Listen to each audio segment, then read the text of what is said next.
World में आप सभी का स्वागत है। आते हैं उत्तर भारत के विशाल मैदान पे। एक क्लास इससे पहले उत्तर भारत का विशाल मैदान हुआ है, जिसमें हमने उत्तर भारत के विशाल मैदान का वर्गीकरण किया था। जो हमने किया था आपको प्राकृतिक वर्गीकरण। हम जानते हैं कि इसका दो प्रकार से वर्गीकरण कर सकते हैं।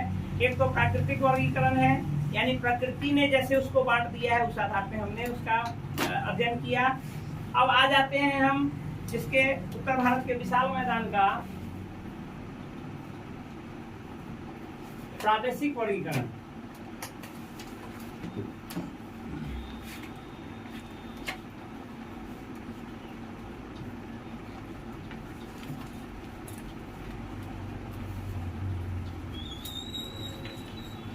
जब हम इसका प्रादेशिक वर्गीकरण करेंगे तो प्रादेशिक का अर्थ होता है प्रदेश के आधार पर वर्गीकरण। प्रदेश किसने बांटा है? मानव ने बांटा है। जो विशाल मैदान निर्मित हुआ है उसका वर्गीकरण जब उसको हम बांटते हैं, वर्गीकरण का मतलब होता है बांटना, भाग। जब हम उसको बांटते हैं किसके आधार पे? प्रदेश के आधार पे। अर्थात विभिन्न प्रदेश जो बसे हैं, आज जो हमारे विभिन्न राज्य हैं वो कहाँ किस राज्य अंतर्गत पड़ते हैं, उस आधार पर जब हम इसका वर्गीकरण करेंगे तो उसको प्रादेशिक वर्गीकरण कहते हैं। इस प्रादेशिक वर्गीकरण में हम इसे 4 मुख्य भूमि में बांट सकते हैं, 4 मुख्य मैदान में बांट सकते हैं। सबसे हम पश्चिम से पूरब की तरफ चल रहे हैं, तो सबसे पश्चिम में हो जाएगा राजस्थान का मैदान।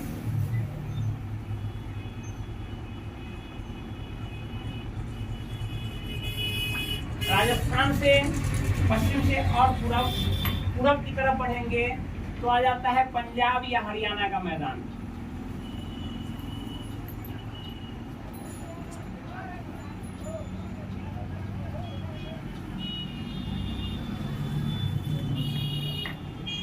उससे और पूरब में बढ़ेंगे तो यहाँ है गंगा का मैदान।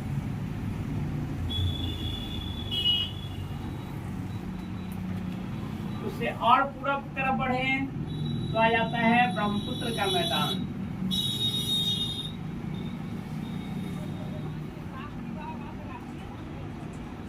या इस ब्रह्मपुत्र के मैदान को असम का मैदान भी कहते हैं।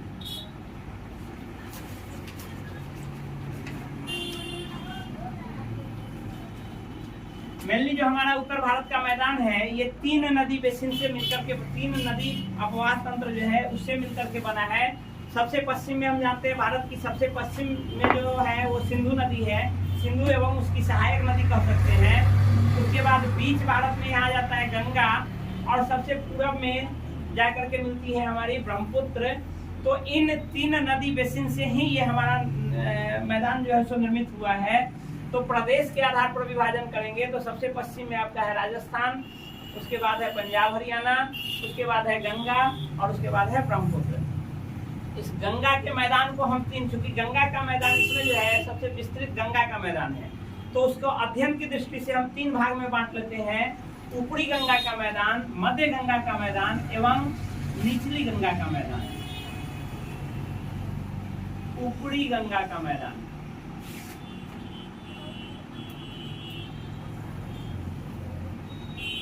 मध्य गंगा का मैदान,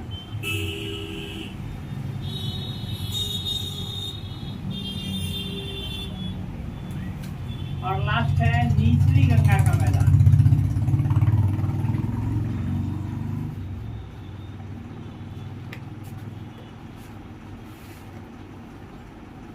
इस ऊपरी गंगा के मैदान के अंतर्गत यूपी का पार्ट जो है ऊपरी गंगा का मैदान के अंतर्गत आता है। यूपी में आप रुहेलखंड का मैदान और अवध का मैदान। यदि इसका वर्गीकरण हम फिर आगे करें तो अवध का मैदान, इन 2 भागों में इसका हम वर्गीकरण कर सकते हैं। सबसे पहले रुहेलखंड का भाग आता है और उससे पूरब की तरफ बढ़ेंगे तो आपको अवध का मैदान आता है। अवध जिसको आज अयोध्या कहते हैं, वो सब अवध नगरी था, तो अयोध्या का मैदान। मध्य गंगा में यदि हम आते हैं तो मध्य गंगा में आपका पूर्वी उत्तर प्रदेश का छोटा सा कुछ भाग पड़ता है। प्रदेश का मैदान, उसके उसके बाद आ सकते हैं आप, इधर आ जाएगा भारत के पश्चिमी भाग, सॉरी भारत कहते हैं बिहार के पश्चिमी भाग, यानी बक्सर वगैरह वाला क्षेत्र बिहार का मैदान। हालांकि इस बिहार के मैदान को 3 भागों में बांटा जाता है। सबसे ऊपर है आपका बक्सर का मैदान या पश्चिमी बिहार का मैदान भी कह सकते हैं इसको। सेकंड में है आपका अवध का मैदान,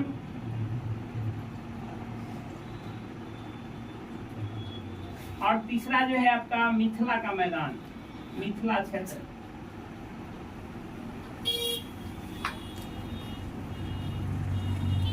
इस निचली गंगा के मैदान में जाएंगे तो निचली गंगा के मैदान जो है या निम्न गंगा का मैदान जो है, इसमें है आपको बंगाल, पश्चिम बंगाल का मैदान।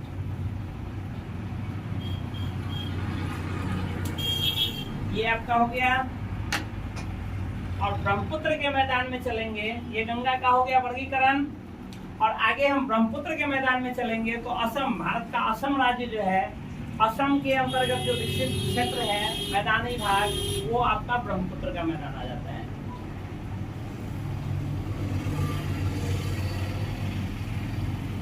इसमें से सबसे पहले अब हम डिटेल चलेंगे राजस्थान के मैदान पर।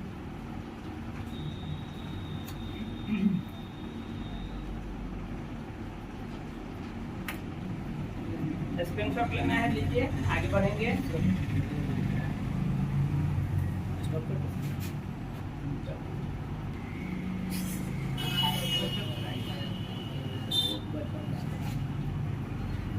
आते हैं राजस्थान के मैदान पर। सबसे पहले देखते हैं कि राजस्थान का मैदान जो है हमारे भारत का, राजस्थान राज्य में मैक्सिमम नाम से ही क्लियर है कि ये राजस्थान राज्य में आपका विकसित है, विस्तृत भाग में फैला हुआ है। तो देखते हैं कि वहाँ राजस्थान में इसकी विस्तार जो है कहाँ से कहाँ तक है। तो इसका विस्तार जो है अरावली पर्वत से लेकर पाक सीमा तक है। इसका विस्तार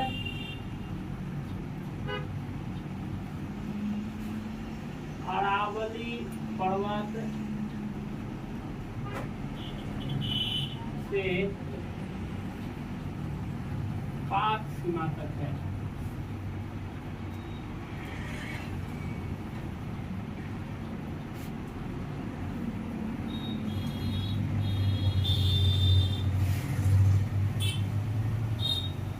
इसमें जो है अरावली पर्वत जो है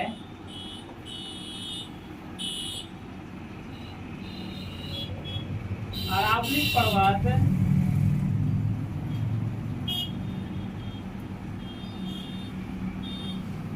केंद्रीय उच्च भूमि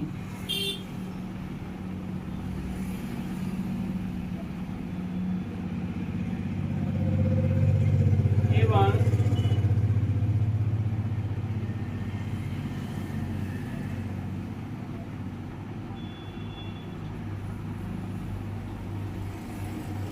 राजस्थान के मैदान का विभाजक रेखा है। कहने का यह मतलब है कि राजस्थान का मैदान जो फैला हुआ है, अरावली पर्वत उसको ठीक बीचों बीच से राजस्थान के मैदान और केंद्रीय उच्च भूमि, केंद्रीय उच्च भूमि कहते हैं प्रायद्वीपीय भारत को। प्रायद्वीपीय भारत क्या है? पठारी भाग है। और पठारी भाग क्या है? पहले भी पढ़ाए हुए हैं कि लावा से निर्मित होकर के वो ऊंचा भाग हो गया है।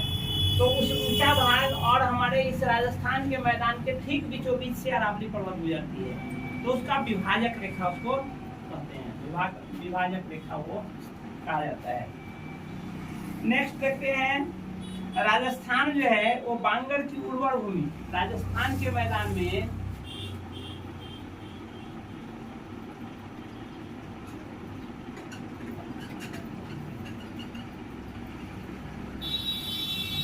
बांगर उर्वर भूमि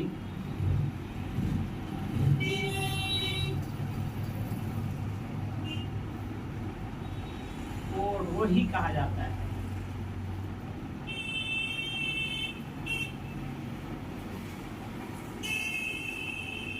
राजस्थान के मैदान में जो बांगर है, हम जानते हैं कि बांगर जो होता है, पुरानी जलोढ़ मिट्टी को बांगर कहा जाता है, वो कम उपजाऊ होता है।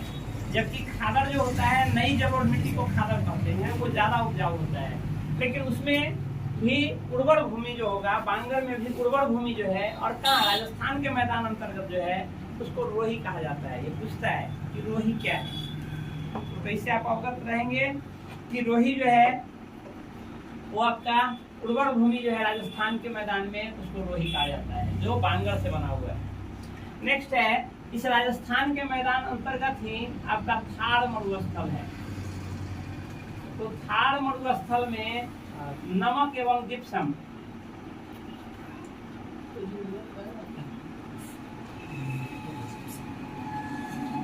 नमक एवं जिप्सम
ये आपका है चिनाब और ये है आपका झेलम।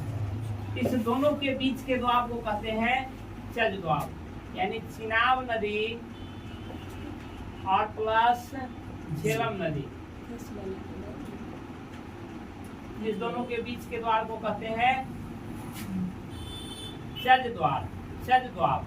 उस ढंग से है रचना, रचना है, यहाँ रावी है और यहाँ चिनाब है। यदि क्रम में लिखिएगा तो इसको ऊपर कर दीजिए यहाँ, तो सब क्रम से हो जाएगा। रचना द्वाब, ये जो है आपका रावी और चिनाब, इस दोनों के बीच जो है रावी और प्लस चिनाब, इस दोनों के बीच के द्वाब को कहते हैं रचना द्वाब। और लास्ट है सिंधु सागर द्वाब। सिंधु सागर द्वाब में चूंकि चिनाब नदी आगे आकर के इसमें मिलती है, ये पहले मिल जाती है, तो इस बीच के इस विस्तृत भूभाग को सिंधु सागर द्वाब कहते हैं। इसलिए इसमें 3 नदी का संगम है, 3 नदी का द्वाब है, चिनाब है प्लस झेलम है और प्लस सिंधु है। इन तीनों का यानी कुछ पार्ट इस बीच का भी और रेस्ट पार्ट इस बीच का, ये सब मिलकर के जो आपका द्वाब बनाता है वो सिंधु सागर द्वाब है, यानी चिनाब झेलम प्लस सिंधु। यदि ये दोनों दे देता है ऑप्शन के हिसाब से वो आपका आंसर होगा। यदि कहेगा झेलम सिंधु के बीच का है तो सिंधु सागर, या तीनों कहेगा इस बीच, इस दोनों के बीच का नहीं कहेगा, क्योंकि चिनाब और झेलम के बीच हम देख चुके हैं। यहाँ चिनाब और झेलम के बीच कौन सा है? चिनाब और झेलम चज द्वाब है। इसलिए चज क्या कहते हैं, सिंधु सागर दे करके चिनाब और झेलम नहीं देगा ऑप्शन, लेकिन सिंधु सागर दे करके तीनों नदी न दे करके झेलम सिंधु भी दे सकता है। तो झेलम सिंधु केवल का है तब भी आपका वही है सिंधु सागर द्वाब, या तीनों नदी का है तब भी आपका है सिंधु सागर द्वाब। तो इसको ध्यान में रखेंगे। ये है पंजाब का मैदान, पंजाब के मैदान। इससे आगे आते हैं, यह हम जानते हैं कि ये जो बना है, अभी तो द्वाब पर थे, मिटा दें।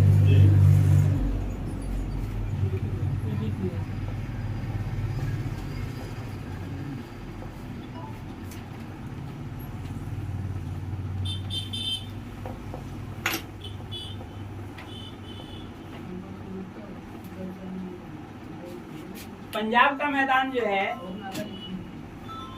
यह मेनली सिंधु एवं उसकी सहायक नदियों से बना हुआ है।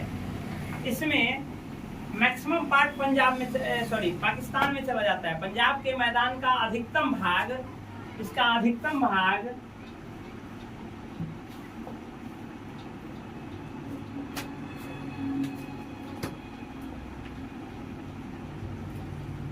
वर्तमान में पाकिस्तान अंतर्गत है।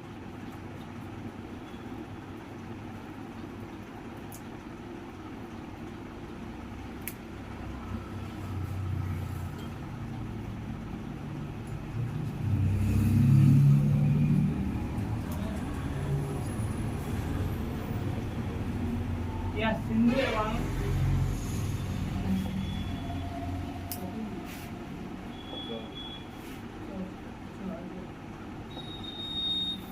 उसकी सहायक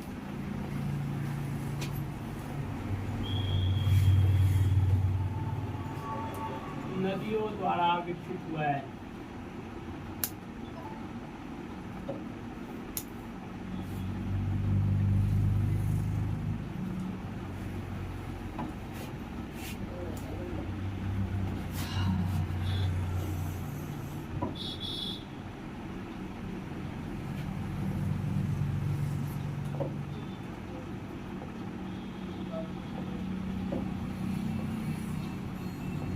भारत में इसके अंतर्गत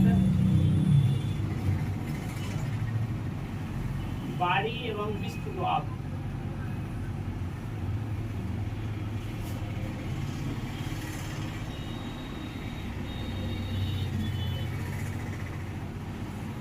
आता है।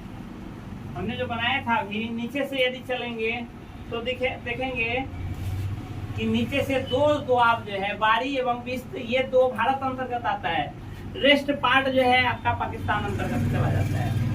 ये दो ही जितने दोआब हम अभी 5 दोआब पढ़ाए उसमें मेनली 2 दोआब जो है, 2 दोआब का क्षेत्र जो है हमारे भारत अंतर्गत वर्तमान भारत में पड़ता है, बाद बाकी सब पाकिस्तान अंतर्गत चला जाता है। पंजाब में पुरानी जलोढ़ मिट्टी को बेडलैंड कहा जाता है।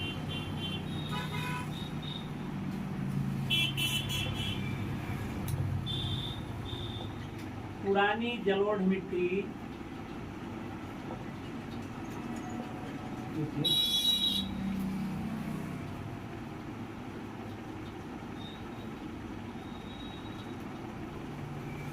बेडलैंड कहा जाता है। जानते हैं कि पुरानी जलोढ़ मिट्टी को क्या कहते हैं? बांगर कहते हैं। तो उस बांगर भाग जो है जो पंजाब अंतर्गत पड़ता है उसका स्पेशल नाम दिया गया है बेडलैंड। उसको बेडलैंड को याद रखेंगे।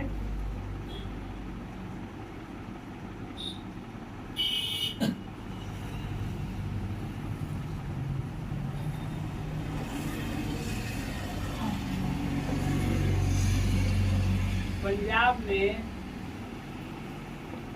पर्वत पदीय मैदान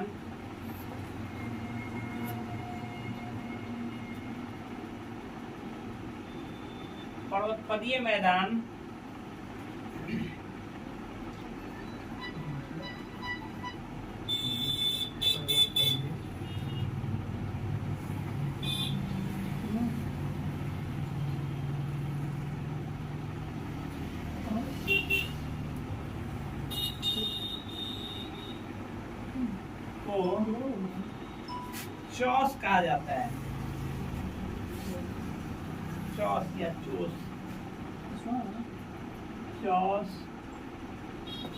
या चोस कहते हैं।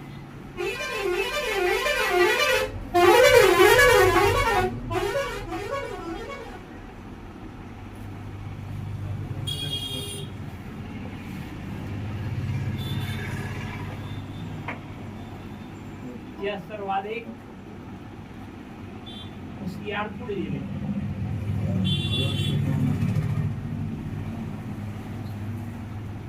जिले अंतर्गत पड़ता है। यानी पर्वत पदीय कहना यह है कि पंजाब जो है, पंजाब में पर्वत जो है, पर्वत के नीचे का पार्ट जो मैदान विकसित हुआ है उसका स्पेशल नाम है, जिसको चौस या चोस कहते हैं। इसका सर्वाधिक पंजाब का जिला है होशियारपुर। इसका विस्तृत भूभाग होशियारपुर जिले अंतर्गत पड़ता है। तो अभी तक हमने केवल 2 पार्ट पढ़ा। उत्तर भारत के विशाल मैदान के प्रादेशिक भाग में 2 भाग पढ़ा, एक राजस्थान का मैदान और दूसरा पंजाब या हरियाणा का मैदान। अब इसके आगे भी है गंगा का मैदान और ब्रह्मपुत्र का मैदान। इस पे अगले वीडियो में चलेंगे। तब तक के लिए धन्यवाद।